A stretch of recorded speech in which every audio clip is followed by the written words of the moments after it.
Hello, welcome সবাইকে। Fun with maths চ্যানেলে সবাইকে স্বাগত। এই ভিডিওতে আজ আমরা একটা বেসিক ফান্ডামেন্টাল ম্যাথমেটিক্সের একটা ইন্টারেস্টিং প্রবলেম নিয়ে ডিসকাস করব। প্রবলেমটা কিরকম? প্রবলেমটা আমি একটু লিখছি।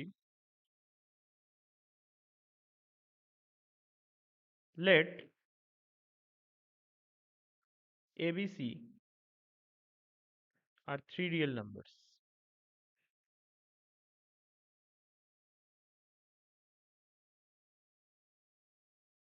Let ABC are three real numbers such that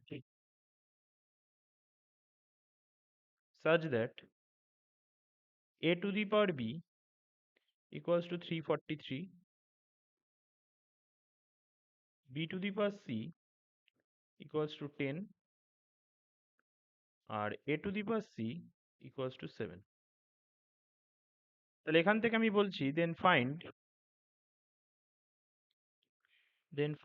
the value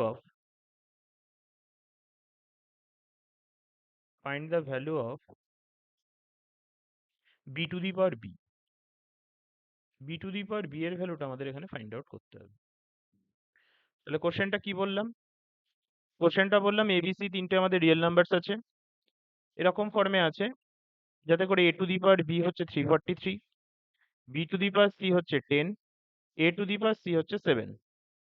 ঠিক আছে? তাহলে আমাদেরকে কার ভ্যালু ফাইন্ড আউট করতে হবে? না, b to the power b। তো খুবই একটা ফান্ডামেন্টাল বলা যেতে পারে ইন্ডেক্সের একটা প্রবলেম আমি এখানে দিলাম।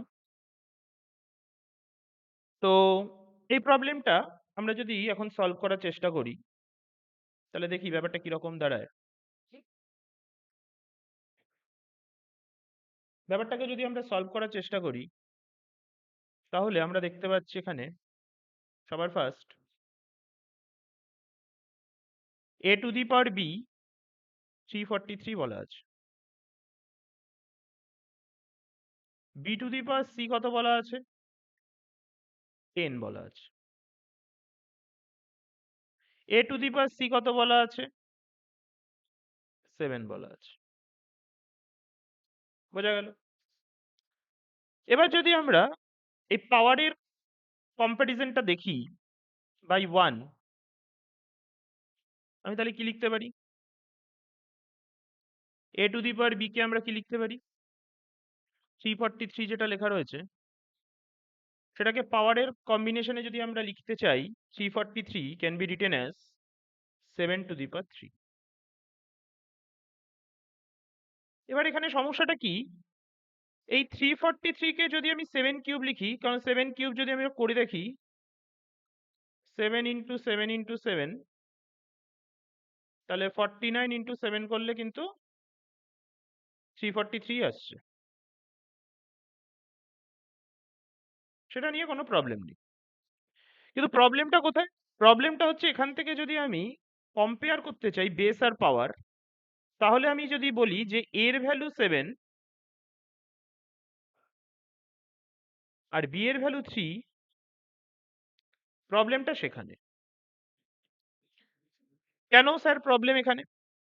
তার কারণ আমি যদি বলি এর ভ্যালু 7 আর বি এর ভ্যালু 3, তাতে করে আমাকে দেখতে হবে আরো যে রিমেনিং দুটো ইকুয়েশন রয়েছে তারা স্যাটিসফাই করছে কিনা। আশা করি বোঝা গেল। এবার আমি যখন এর ভ্যালু 7 বলছি আর বি এর ভ্যালু 3 বলছি, এর ভ্যালু 7 বি এর ভ্যালু 3,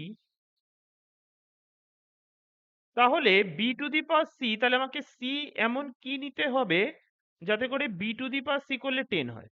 তাহলে 3 টু দি পাওয়ার সামথিং করে আমাকে পেতে হবে কত? 10। 3 টু দি পাওয়ার সামথিং করলে 10 পেতে হবে। তাহলে সেখান থেকে একটা ডিফিকাল্টি রয়েছে যে B to the power 3 to the power কত করলে পরে আমি 10 পাবো। ঠিক আছে? আবার এর ভ্যালু যদি আমি 7 বলি তাহলে সেক্ষেত্রে সি এর ভ্যালু যদি থার্ড ইকুয়েশনটাকে স্যাটিসফাই করতে হয়, এর ভ্যালু যদি আমি 7 বলি তাতে করে থার্ড ইকুয়েশনটা যদি স্যাটিসফাই করতে হয় তাহলে আমি বলতে পারি সি এর ভ্যালু আবার 1। সি এর ভ্যালু কত? 1। তাহলে 7 টু দি পাওয়ার 1 করলে 7 হবে। কিন্তু সেই এ বি সি এর জন্য মানে A7 B3 আর C1 এর জন্য সেকেন্ড ইকুয়েশনটা কিন্তু আমি দেখতে পাচ্ছি স্যাটিসফাই করছে না। কারণ B to the power C মানে 3 টু দি পাওয়ার 1 করলে তো 3 হওয়ার কথা, সেখানে আছে 10। যার ফলে আমরা এখানে পাওয়ার কম্প্যারিজন করব না। যার ফলে আমরা এখানে কি করব না, পাওয়ারটাকে কম্প্যারিজন করবই না। পাওয়ার কম্প্যারিজন করতে গেলেই যতটা যে ঝামেলা হচ্ছে দেখতে পাচ্ছি, পাওয়ার কম্প্যারিজন করারই কোনো দরকার নেই। কারণ একটা দুটো মিললেও দেখা যাচ্ছে আরেকটা মিলছে না, তখন সেক্ষেত্রে কিন্তু একটু প্রবলেম হয়ে যাচ্ছে। আশা করি বোঝা গেল কি বললাম। ওকে।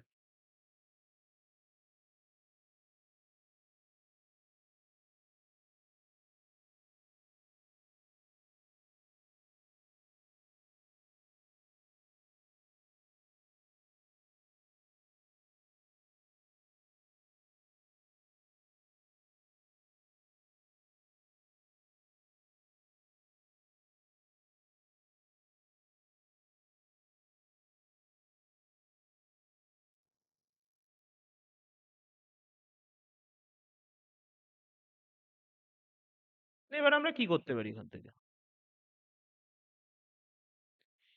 এখান থেকে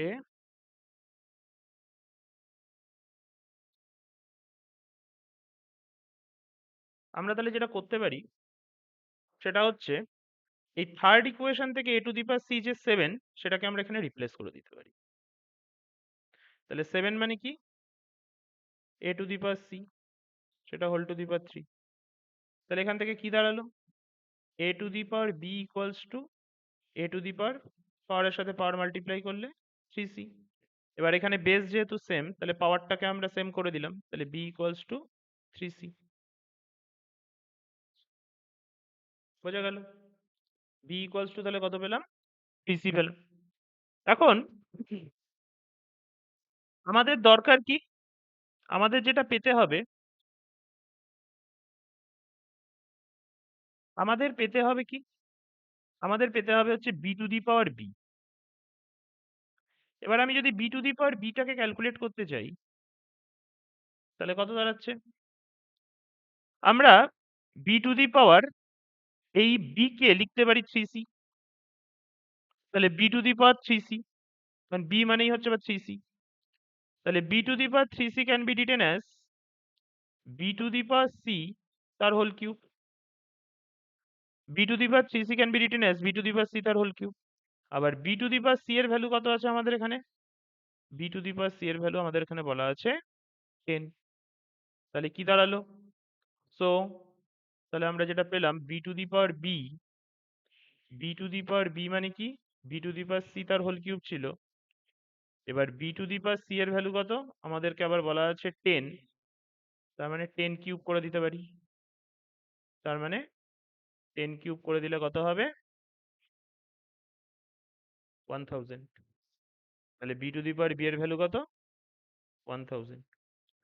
তাহলে খুব সিম্পল ভাবেই আমি দেখতে পেলাম যে একটা ইন্ডেক্স প্রবলেমকে আমরা কম্পেয়ার না করে, পাওয়ার বেসের সাথে কম্পেয়ার না করে, জাস্ট ভ্যালু সাবস্টিটিউট করে খুব ইজিলি কিন্তু পেয়ে গেলাম B to the power B এর ভ্যালু।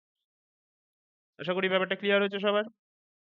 তাহলে ভিডিওটা ভালো লাগলে একটা লাইক করে দিও সবাই, ঠিক আছে? আর বুঝতে পারলে একটা কমেন্ট আর শেয়ার করে দিও। তাহলে আজকের ভিডিও আমি এখানেই এন্ড করছি। এরপর আমাদের আবার কোনো একটা নতুন প্রবলেম নিয়ে অন্য কোনো একটা ভিডিওতে দেখা হবে। Thank you.